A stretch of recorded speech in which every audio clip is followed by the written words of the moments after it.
Hello everyone, how are you all? I hope you all are fine and feeling safe. Welcome back हम सबके अपने YouTube channel BMS lecture 17 में। आज हम करेंगे कृष्ण गत में जो सवर्ण शुक्र है उसका modern correlation that's is corneal ulcer. ठीक है, ये हम करेंगे।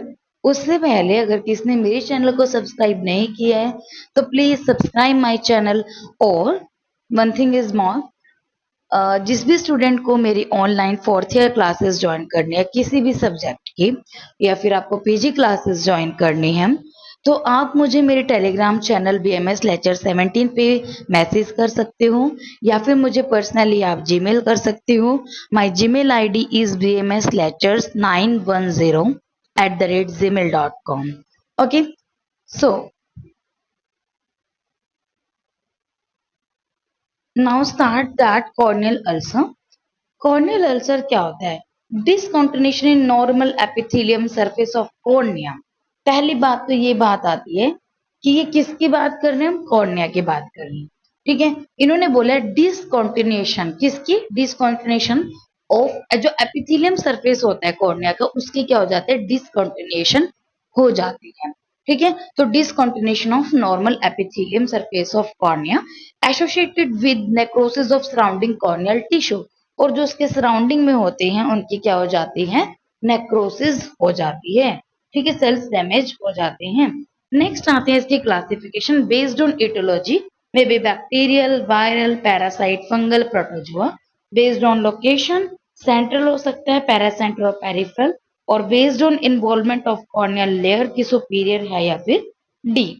ठीक है, कॉर्नियल अल्सर की बात कर रहे हैं, या तो इसकी इटोलॉजी के अनुसार देखेंगे, या फिर उसमें कौन सी लेयर इन्वॉल्व है, या फिर उसकी लोकेशन कहाँ पे है। ठीक है, तो सबसे पहले बात करते हैं बेस्ड ऑन इटोलॉजी। इटियोलॉजी में इन्फेक्टिव और नॉन इन्फेक्टिव होगा। इन्फेक्टेड में भी bacteria, viral, fungal, protozoa. Non infective क्या हो सकता है? विटामिन ए की डेफिशिएंसी से, Mooren ulcer is auto immune disease, and neurotrophy because of nerve inflammation ulceration हो जाती है कॉर्निया में, तो उसे बोलेंगे न्यूरोट्रॉफी। नेक्स्ट आता है बेस्ड ऑन लोकेशन, सेंट्रल है, पैरासेंट्रल या फिर पेरिफेरल है। लेयर्स की बात करें तो सुपरफिशियल या फिर डीप आएगी। अब इसकी पैथोलॉजी क्या है? देखो, क्या होता है आपका अल्सर? अल्सर बनेगा कब? अल्सर तब बनेगा, पहली बात आएगी आपकी जो एपिथेलियम है उसका डैमेज होगा। ठीक है, नेक्स्ट उसके अंदर ऑर्गेनिज्म आएंगे, इन्वेजन ऑफ ऑर्गेनिज्म, फिर वहां पे अल्सर बनना शुरू हो जाता है। तो इसकी जो स्टेजेस आती हैं, stage scars of cornea last है ये। देखो, इसमें क्या आएगा? Stage of progressive infiltration. पहले तो प्रोग्रेसिव इन्फिल्ट्रेशन होने लगती है। सेकेंड, उसके अंदर स्टेज ऑफ एक्टिव अल्सरेशन होने लगती है। फिर स्ट्रोमा तक आपके क्या होती है? वहां पे अल्सरेशन स्टार्ट हो जाती है होने। तो वहां पे ग्रेइश हाइपोपायोन, ठीक है, सीलरी कंजेशन आपको मिलती है। नेक्स्ट आता है स्टेज ऑफ रिग्रेशन। रिग्रेशन में आपका क्या होता है? ड्यू टू इम्यूनिटी क्या होता है? एपिथेलियम रीग्रो करती है, दोबारा से वो क्या करने लग जाती है? रीग्रो करने लग जाती है। ठीक है, और demarcation at edges, well shaped आपकी थिक सी एजेस वहां पे आपको मिलेगी। लास्ट आता है स्टेज ऑफ सिएट्रिजाइजेशन। ठीक है, सिएट्राइजेशन, इसके अंदर आपके पास क्या आता है? Nebula, macula, leucoma. नेबुला क्या होता है? बाउमेंस मेम्ब्रेन और सुपरफिशियली स्ट्रोमा इसमें इन्वॉल्व रहता है, और ये माइल्ड स्कार होता है। मैकुला जो होता है वो डीप स्कार होता है, और जो ल्यूकोमा होता है वो बहुत सीवियर स्टेज होती है। ठीक है जी, तो ये आपकी क्या है? स्कार ऑफ कॉर्निया लास्ट को बोलते हैं। तो इसके अंदर स्टेजेस सबसे पहले क्या आएगी? Progressive infiltration. नेक्स्ट इसमें आती है एक्टिव अल्सरेशन जो कि स्ट्रोमा तक होगी। उसके बाद आता है कि इसमें दोबारा से रिग्रेशन होने लग जाती है, क्योंकि एपिथेलियम इम्यूनिटी के कारण एपिथेलियम दोबारा से रिग्रो करता है। नेक्स्ट आता है it's cicatrization, nebula, macula and leucoma. ठीक है, नेक्स्ट आता है इसके अंदर आपके पास परफोरेटेड कॉर्नियल अल्सर। जब आपकी डेसिमेंट मेम्ब्रेन है, डेसिमेंट तो सील हो जाता है, सिस लाइक स्ट्रक्चर मिलता है, तो वहां पे क्या होता है? एक्सर्प्शन परफोरेशन ऑफ अल्सर। तो इसमें क्या होता है? जैसे कफिंग और स्नीजिंग हम करते हैं तो उस पर प्रेशर पड़ेगा।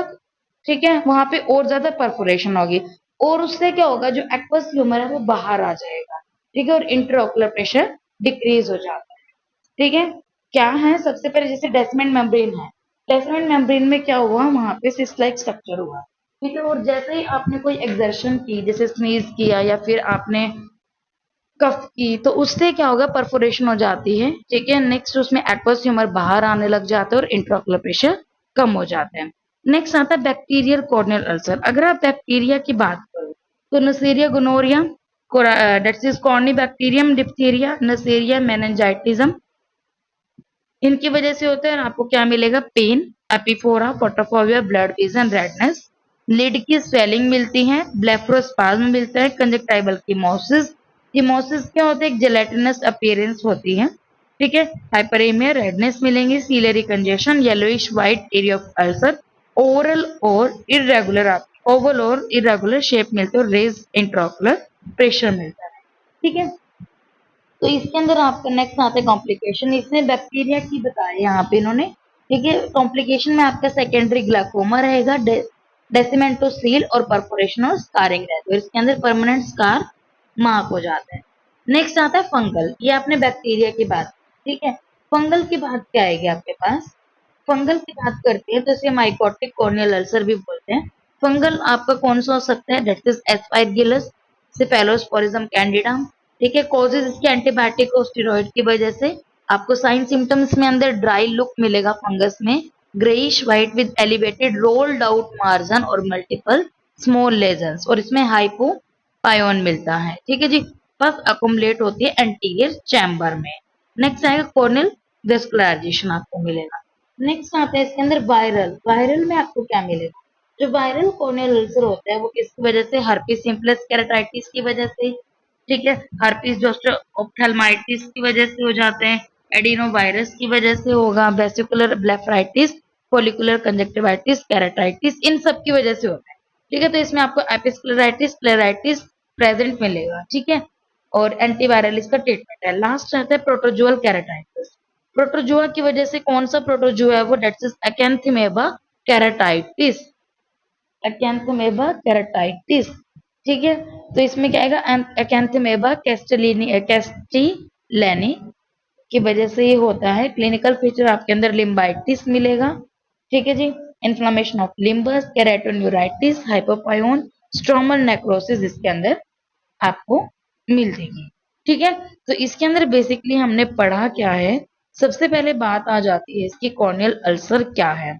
देन हमने इसकी क्लासिफिकेशन की, इटोलॉजी के अकॉर्डिंग, लोकेशन के अकॉर्डिंग, और कौन सी इसके अंदर लेयर प्रेस मतलब इन्वॉल्व होती है।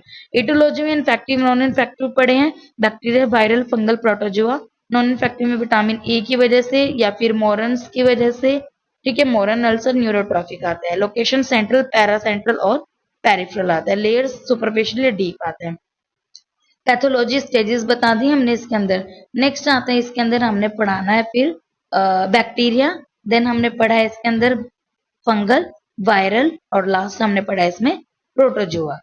ठीक है। तो यहाँ पे टॉपिक कंप्लीट हो गया। और जिसने भी अब तक मेरे चैनल को सब्सक्राइब नहीं किया तो please subscribe my channel, like share comment on my video, and thank you so much for watching my video.